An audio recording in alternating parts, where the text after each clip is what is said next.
Shalom anak-anak kelas 5 dan anak-anak kelas 6. Bagaimana kabarnya hari ini? Ibu Ayu harap kita semua tetap sehat dan tetap semangat untuk belajar online dari rumah. Nah, anak-anak, hari ini alangkah baiknya jika kita merenungkan firman Tuhan terlebih dahulu sebelum kita melakukan segala aktivitas kita. Oleh karena itu, sebelum berdevosi, siapkan hati dan pikiranmu agar saat mendengarkan firman Tuhan, hati dan pikiran kita bisa tenang dan damai. Jangan lupa untuk menyiapkan buku jurnal devosi dan Alkitab ya. Selamat merenungkan firman Tuhan. Oke, anak-anak, sebelum kita mendengarkan sebagian dari firman Tuhan, mari kita berdoa bersama-sama. Ibu akan memimpin kita dalam doa. Mari kita berdoa. Tuhan, terima kasih kalau Tuhan masih memberkati kami di pagi hari ini. Tuhan masih memberikan kami berkat, kasih karunia yang berasal daripadamu saja. Bapa, saat ini kami telah menyiapkan hati dan pikiran kami untuk mendengarkan firman Tuhan. Biarlah Tuhan yang berbicara dalam hati dan pikiran kami masing-masing, sehingga pemberitaan firman Tuhan yang disampaikan hari ini bisa kami dengarkan dengan baik, bisa kami refleksikan, bahkan bisa kami lakukan dalam kehidupan kami sehari-hari. Terima kasih ya Tuhan Yesus, dalam nama Tuhan Yesus kami telah berdoa. Haleluya, amin. Oke, anak-anak, pembacaan firman Tuhan di pagi hari ini diambil dari kitab Kejadian 15 ayat 1 sampai 21. Jadi, silakan anak-anak buka dari tempat masing-masing. Ibu Ayu akan membacakannya dari sini ya. Mari ikuti bersama-sama. Kejadian 15 ayat 1 sampai 21 di bawah judul perikop Perjanjian Allah dengan Abram, janji tentang keturunannya. Kemudian datanglah firman Tuhan kepada Abram dalam suatu penglihatan. Janganlah takut, Abram. Akulah perisaimu. Upahmu akan sangat besar.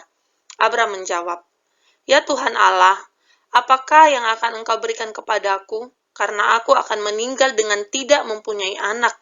Dan yang akan mewarisi rumahku ialah Eliezer, orang Damsyik itu. Lagi kata Abram, Engkau tidak memberikan kepadaku keturunan, sehingga seorang hambaku nanti menjadi ahli warisku. Tetapi datanglah firman Tuhan kepadanya demikian, Orang ini tidak akan menjadi ahli warismu, melainkan anak kandungmu. Dialah yang akan menjadi ahli warismu.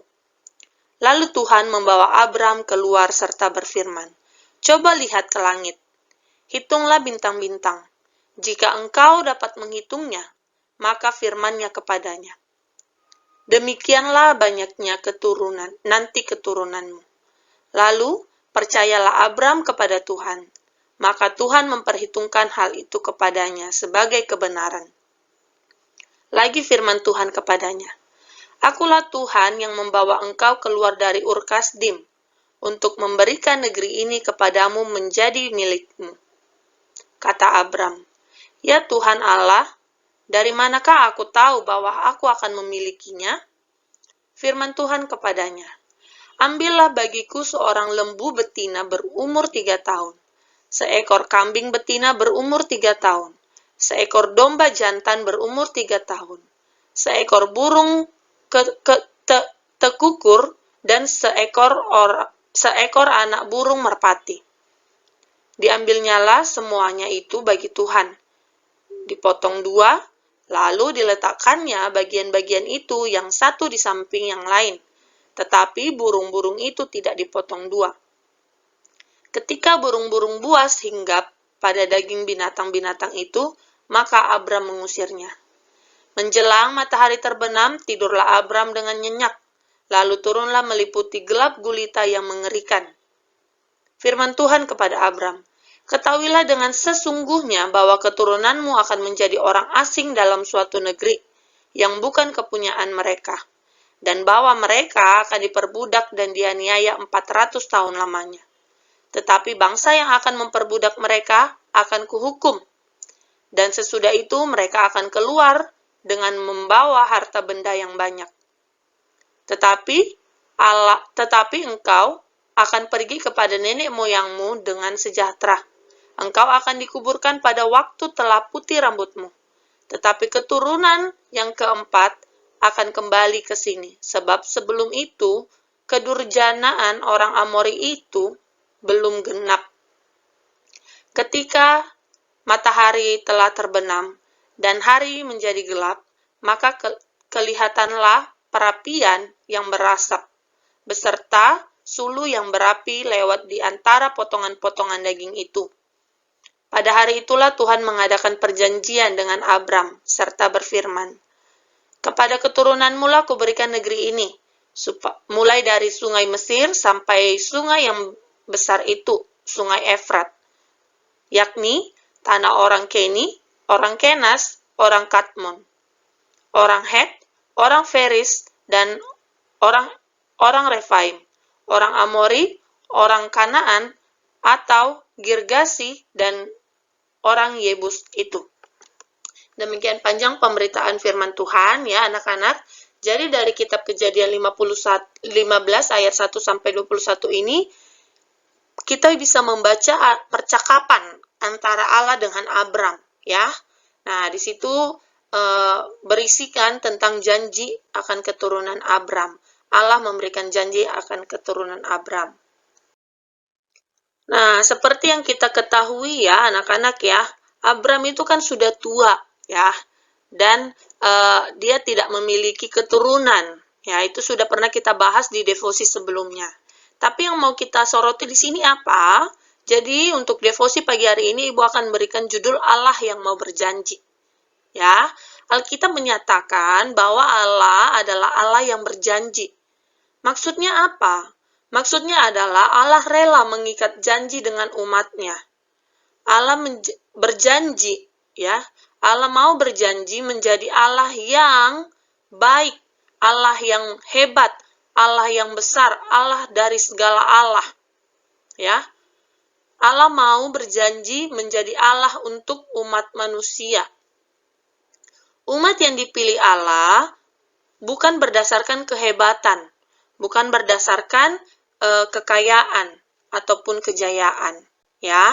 Tetapi umat yang dipilih Allah itu merupakan pilihan Allah berdasarkan kasih dan kemurahannya.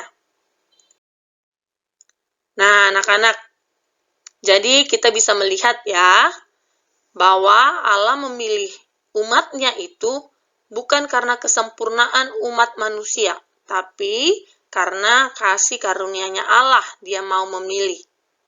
Ya, justru bahkan kalau kita lihat ya anak-anak, umat yang dipilih adalah umat-umat yang memberontak kepada Allah, ya. Tidak usah melihat orang lain, kita lihat diri kita sendiri, ya. Apakah kita memberontak kepada Allah? Ya, pasti ada beberapa hal yang kita berontak, kita tidak setuju dengan pemikirannya Allah. Nah, jadi kenapa dikatakan umat yang paling banyak itu adalah umat yang memberontak kepada Allah? Karena inilah gambaran yang paling tepat untuk membuat kita sadar, untuk membuat kita bercermin akan diri kita. Betapa baiknya Allah itu, betapa maha kuasanya, betapa penuh kasihnya Allah, dia memilih kita, manusia, umat yang memberontak kepada dia. Ya, ini harus menjadi hal yang kita refleksikan, kita bercermin akan diri kita. Nah, kita tahu ya bersama-sama ya anak-anak ya bahwa dari pembacaan firman Tuhan tadi Allah melakukan perjanjian dengan Abram ya. Pada saat itu Tuhan berjanji dia akan membuat keturunan Abram lebih banyak. Bahkan Tuhan mengajak Abram keluar untuk melihat langit. Tuhan berkata bahwa keturunan Abram akan sebanyak bintang-bintang yang ada di langit. Ya. Lalu di ayat ke-18 sampai ke ayat 21, nah disitulah Allah mengadakan perjanjian dengan Abram. Ya. Allah berjanji akan memberikan kepada keturunannya Abram seluruh tanah. Ya. Mulai dari batas negeri Mesir sampai ke sungai Efrat. Termasuk juga itu, tadi yang dikatakan di akhir ayat itu ya, tanah orang Keni, Kenas, Kanot, dan lain sebagainya. Ya, jadi sudah dipaparkan Allah dengan sangat jelas janji-janjinya. Dan kita tahu ya bersama-sama ya bahwa Allah itu adalah Allah yang memberikan janji. Jadi Allah tidak mungkin mengingkari janjinya. Nah, dengan peristiwa ini anak-anak, kita semua umat Allah dapat belajar ya betapa besarnya anugerah Allah untuk memilih kita yang tidak layak menjadi umatnya. Ya, seharusnya kita yang datang kepada Allah ya, memohon, meminta ampun, meminta pertolongan. Tapi karena anugerah Allah yang begitu besar, Dia memilih kita yang tidak layak ini. Dia layakkan kita menjadi umatnya. Bahkan Allah rela mengikat dirinya untuk berjanji kepada umat manusia. Ya, berjanji menjadi Allah kita, Allah yang menebus dan memimpin umatnya. Nah, anak-anak ini ada pertanyaan. Silakan kamu jawab pertanyaan ini dan kamu tuliskan di buku jurnal refleksimu, ya. Apa artinya Allah berjanji? Coba kamu renungkan, kamu baca lagi firman Tuhan itu, lalu kamu jawab pertanyaan ini. Dan mari kita berefleksi bersama-sama. Kita bersyukur karena Allah lebih dahulu mencari kita yang berdosa ini. Sehingga kita, manusia yang tidak layak ini, bisa dilayakkan oleh Allah. Ya, kita bersyukur akan hal itu ya anak-anak ya. Oke, saat ini mari kita berdoa. Ini topik doa kita ada 3. Negara Indonesia pada kondisi pandemi saat ini, kesehatan keluarga besar SD Lentera Harapan Kupang, Bapak Ibu Guru, orang tua murid serta murid, maupun Bapak Ibu staf ya. Dan yang ketiga, pembelajaran dari rumah dan rencana pembukaan tatap muka secara langsung.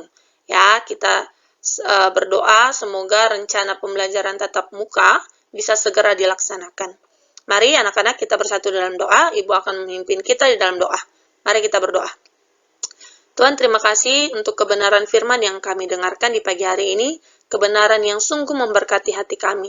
Terima kasih kalau Tuhan telah mencari kami, telah menolong kami, dan telah melayakkan kami yang berdosa ini.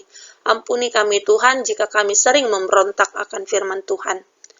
Bapak, saat ini kami mau menyampaikan topik doa kami yang pertama untuk negara kami Indonesia. Kami sungguh bersyukur atas berita yang belakangan ini kami dengar kondisi pandemik ini. Kami sungguh bersyukur kalau sudah kurang dari 1.000 orang yang terpapar pandemik ini ya Tuhan. Kami sungguh bersyukur itu semua berkat kasih karunia Tuhan, itu semua berasal daripada Tuhan. Dan ya Tuhan, kami juga mau berdoa untuk kesehatan keluarga besar di SD Lentera Harapan Kupang, Bapak Ibu Guru, Bapak Ibu staf, orang tua murid, bahkan anak-anak seluruhnya di SD Lentera Harapan Kupang, kiranya Tuhan yang memberkati, melindungi, berkati kesehatan kami masing-masing, berkati finansial yang mungkin mengalami kendala ekonomi karena pandemi. Tuhan yang memberkati, Tuhan yang mencukupkan. Berkati juga ya Tuhan proses pembelajaran dari rumah yang akan dilaksanakan di rumah masing-masing dan rencana untuk pembelajaran tatap muka secara langsung, kiranya Tuhan Yesus yang memberkati agar bisa berjalan dengan baik. Kami serahkan semuanya ke dalam tangan Tuhan. Kami percaya waktu Tuhan adalah waktu yang terbaik, rencana Tuhan adalah rencana terbaik. Dalam nama Tuhan Yesus kami telah berdoa, haleluya, amin. Nah, anak-anak sudah mendengarkan video devosi kita di pagi hari ini kan? Semoga kita semua bisa merenungkannya, merefleksikannya dalam hati kita masing-masing. Nah, anak-anak, Ibu mau mengingatkan untuk menulis jurnal devosi ya, dan jangan lupa untuk mengirimkannya ke Google Classroom. Sampai bertemu di devosi selanjutnya. Bye-bye!